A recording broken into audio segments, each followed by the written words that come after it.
بسم الله الرحمن الرحيم. الحمد لله رب العالمين، والصلاة والسلام على أشرف الأنبياء والمرسلين سيدنا محمد وعلى آله وصحبه أجمعين. ودرسيني لبعض السلسلة اللي امتحانها أها أينو كجها ليني مسألة اللي القضاء والقدر.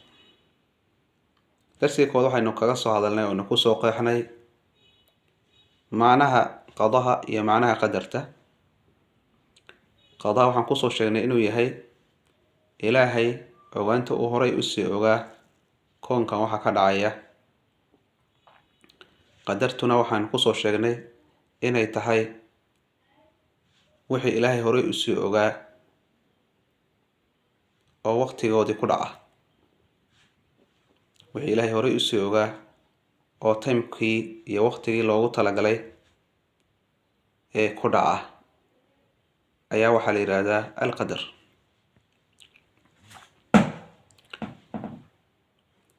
Okay, waxa jiri kara marka ishkaaliyaad ama su'aalo qofka naftiisa ku soo dhici kara marka uu akhriyo axaadiista qaybo ka mid ah. marka ishkaaliyaadkaas baan rabnaa inaynu ka jawaabno insha Allah haddii Ilaahay idmo oo aynu mid mid uga jawaabno. xadiis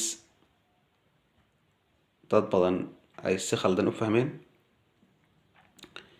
baynu rabnaa in macnaha loola jeedo aynu tilmaano insha Allah haddii Ilaahay idmo. xadiis ay warinayaan shaykhaanku Bukhari iyo Muslim lagana warinaya Abdullah bin Mas'ud xadiiskii ahaa وهو الصادق المصدوق إن أحدكم يجمع خلقه في بطن أمه 40 يوما نطفة ثم يكون علقة مثل ذلك ثم يكون مضغة مثل ذلك. حديث قول إراء وكشي كيني أبورك قفك بني آذنك إلهي إنه قفك رحمك كو أبوريه ويدي أفرتن beri uu noqonayo canoof uu ahaanayo mani uu ahaanayo afartan berina uu ahaanayo maxay xinjir uu ahaanayo afartan berina uu ahaanayo cad ama saaftin hiliba.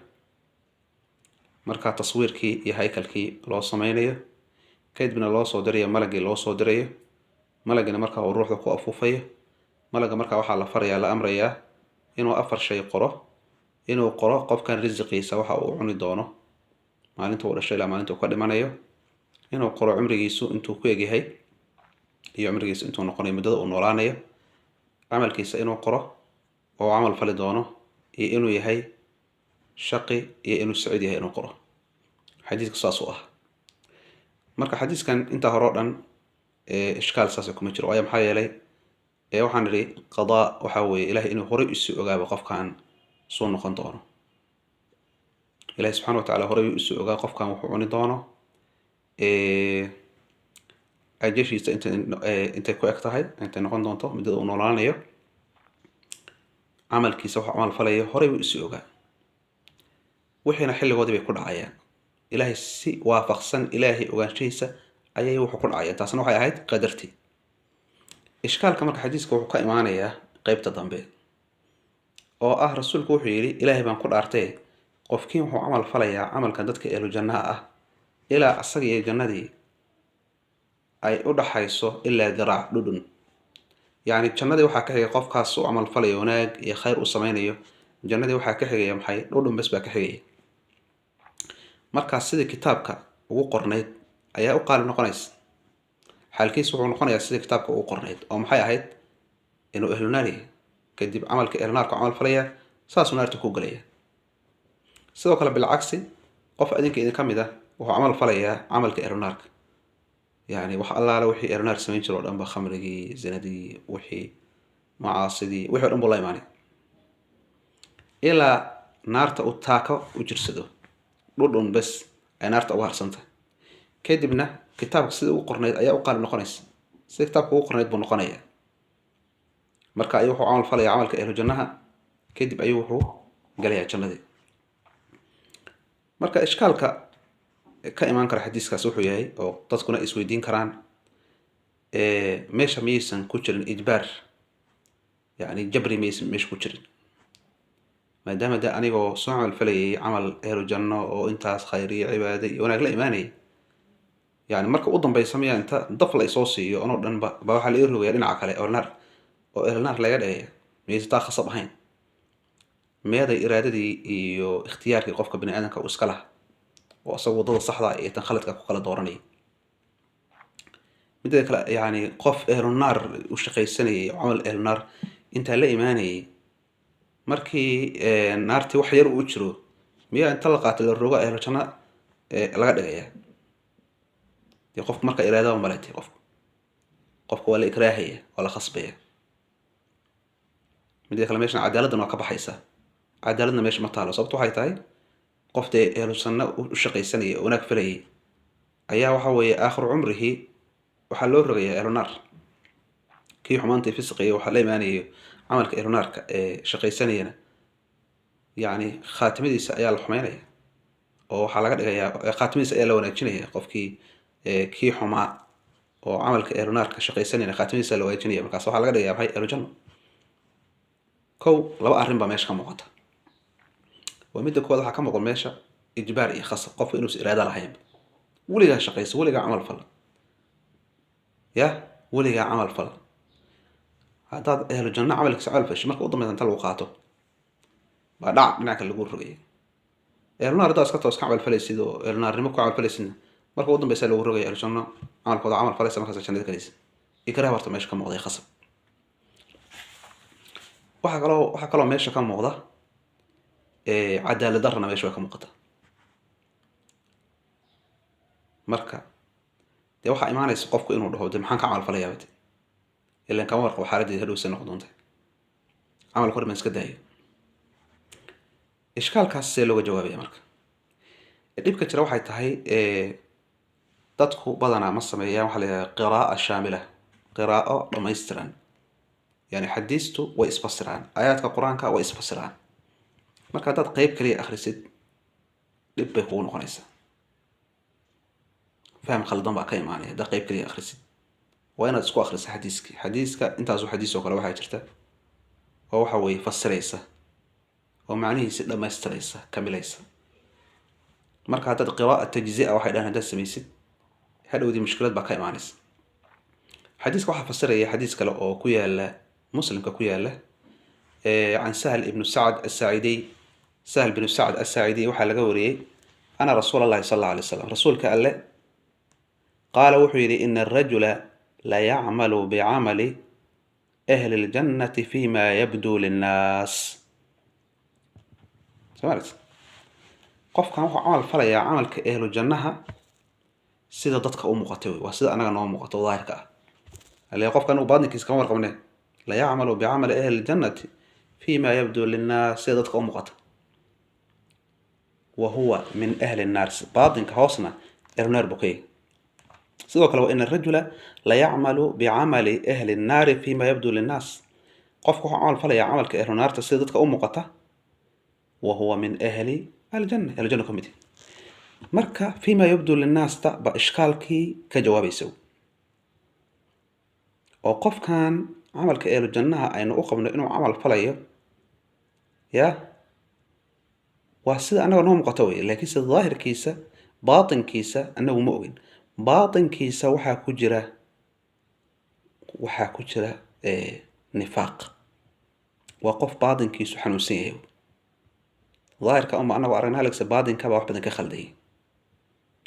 zaqal baa ku jira baatinkiisa, nifaaq baa ku jira, kibir baa ku jira, hadaf kale qofkan ka leeyahay cibaadadan iyo waxaan uu samaynayo, yacni waxaan uu samaynayo dar alla kama oo munaafiq. dadkan wuxuu iskaga dhigayaa qof mu'min oo soomayo, salaadayo, tukanayo. marka sida daahirka wuxuu camal falayaa maxay? camalkii ahlu jannada. laakiinse baatin ahaan yacni yuraa'una annaas wey, waa istustus wey wixiisu, waa ha lagaa sheego, munaafiq way hoos munaafiq ah oo ilaahay hoos ka diidan ya marka qofkaasi ظاهرا بو اهل الجنة عمل كيس عمل فلي هوس باطنا وقف اهل النار يعني هدو دي مركي وانت قفك اسغا هذا waxa loo xisaabinayaa waxa weeye wuxuu baatinka aaminsanaa oo gaalnimadii iyo nifaaqi iyo wixii loo xisaabinayaa saasoo markuu ku noqonayaa ehlu naar ku noqonayaa qofkaas oo naarta ku galaya anaga daahirka ehlu janna noola egaya laakiin baatinka qofkaas waa qof ehlu naar ah